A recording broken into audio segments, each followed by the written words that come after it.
Now, U.S. intelligence officers have been in South Africa this past week to discuss the situation in Mozambique. Increasing political tension and a looming civil uprising have put Mozambique on a knife's edge as the country awaits the findings of an investigation into the October elections. But for more on this story, we speak now to South Africa's SABC's News International editor, Sophie Mokoena. Sophie, good morning. Now, of course, people spotting U.S. military aircraft and talking about that. And this, of course, relates to what's happening in neighboring Mozambique. So what are the latest developments post the elections and the uprisings that we've seen? Yes, I think as you pointed out in your introduction that the intelligence officers from the United States of America did come to South Africa, where they met the Mozambican counterparts, their Mozambican counterparts, not South African intelligence. They were talking about the situation in Mozambique. Now, we just got information and pictures of a military aircraft in Kruger Airport, which is a border with Mozambique, and this is supposed to be an American plane. So we don't know why that plane is there, and we are still trying to get confirmation from the Department of Defense to check whether indeed this is a U.S. military aircraft and whether they know about it. But the truth of the matter is that the situation is very tense in Mozambique.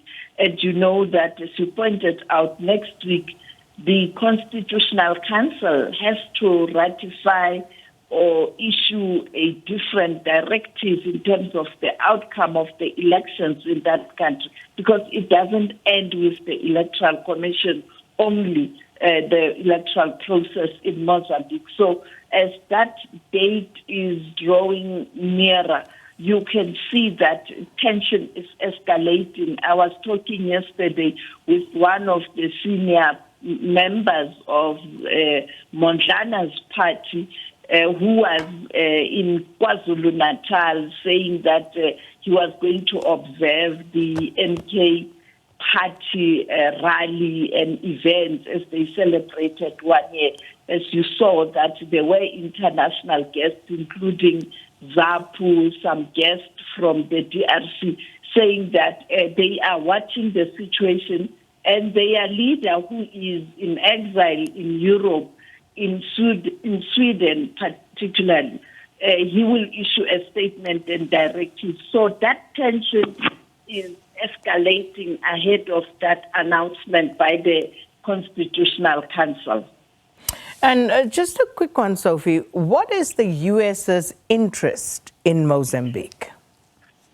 You know, when you look at that problem of Cabo Delgado, you know that there are foreign interest in terms of multinational companies. You know, even Total was part of that, and you know that those big multinational companies, they get support from their own government.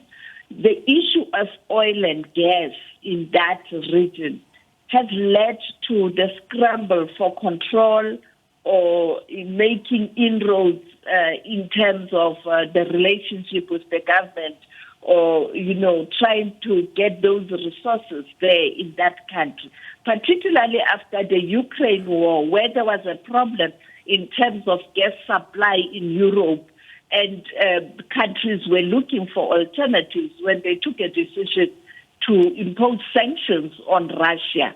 And we started seeing countries such as America, your Portugal, your United Kingdom, France, having interest because of that gas pipeline, including South Africa. As you know, that during Begin's era, that Maputo corridor, the intention was to transport gas from Maputo via Mpumalanga up to KZN.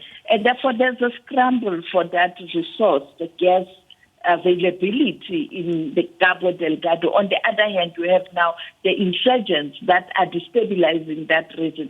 So they were there technically with technical expertise to assist the Mozambique government, different countries, including the SADC. You'd recall they did deploy troops, and Rwanda also deployed troops. In fact, the Rwandan contingent is still there in Cabo Delgado.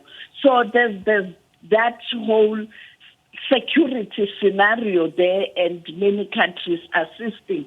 And I think that has to do with that also in terms of they've been there, they've been supplying technical assistance, and now I think they are trying to look at this latest security challenge in that country now. Sophie, thank you so much for that. That's SABC News International Editor Sophie Mokoena on the latest with neighboring Mozambique.